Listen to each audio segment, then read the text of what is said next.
Hey guys, this is Brittany with the Homestead Trail, and today I want to tell you about our new greenhouse from Harbor Freight.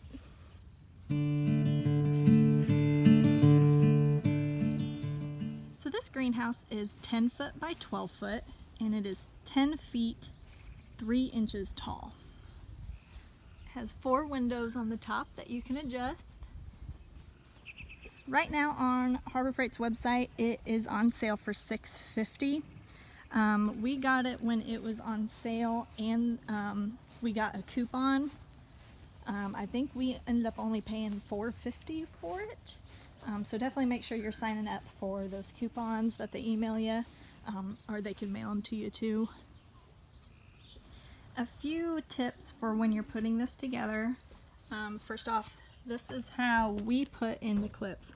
Honestly, we're not really sure if that's even how you put the clips in. The instructions were not good at all. But that's how we put them in. They seem to be working okay. The first time we put them in on the inside, which caused the panels to bow out, so don't do that. Definitely put them in on the outside. But hopefully that's right. It seems to be in there pretty good.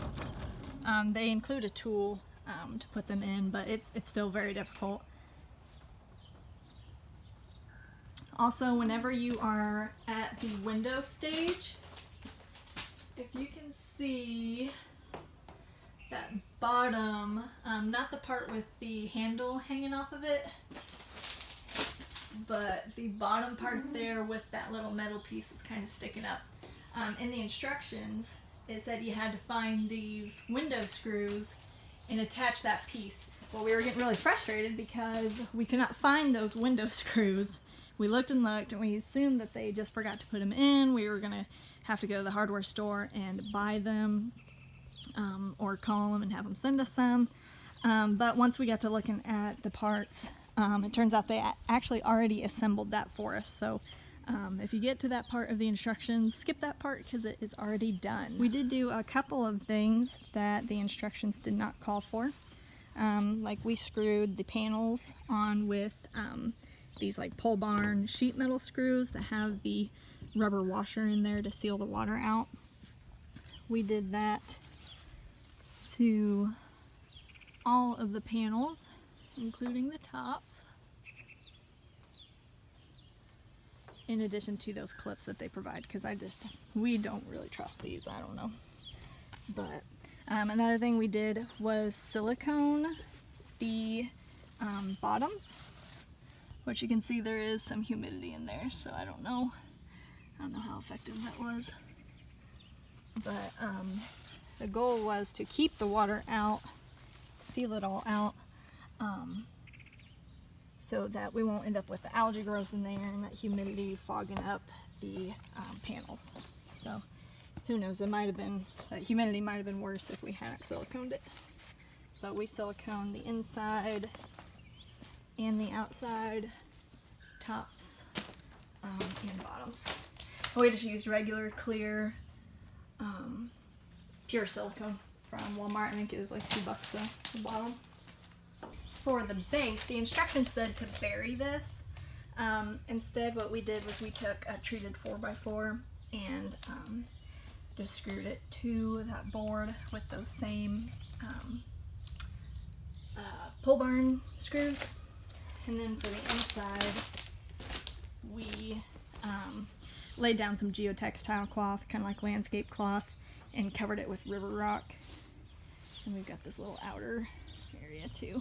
Another modification that we are going to be doing is attaching some little handles here on the doors, because it is kind of hard to open these up when they are closed. The doors, they don't feel like the highest of quality, but I think if you're gentle with them, it won't be too bad. It is about 90 degrees in there right now, which it's like 80 outside.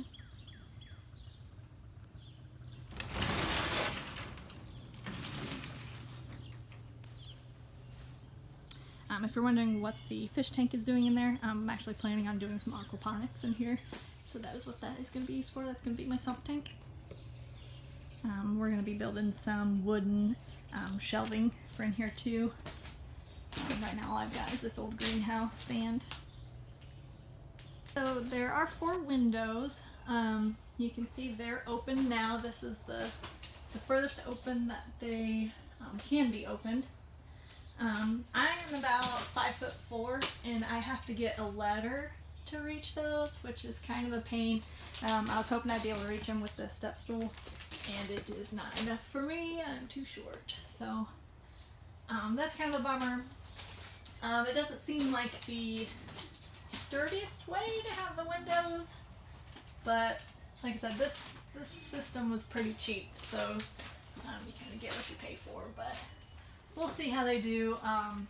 We're going to keep them open because it is so hot in here. It's supposed to get even hotter over the weekend, so we'll see how they do. I don't know how it'll hold up in a storm. So yeah, overall, I would recommend this greenhouse. I don't know if I would spend the $650 for it, but if you can get a coupon in addition to it being on more sale than what it is now, I think it's worth $450.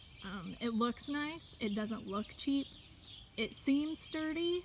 We can't really speak to the longevity of it right now. We haven't had any like major storms or anything, so I'm hoping it'll hold up. It seems like it will, especially with our modifications that we made to it. But yeah, overall, I would recommend it. So we'll see how it does, but I think it'll do what we need it to do. So thank you guys for watching, and I'll see you on the next video.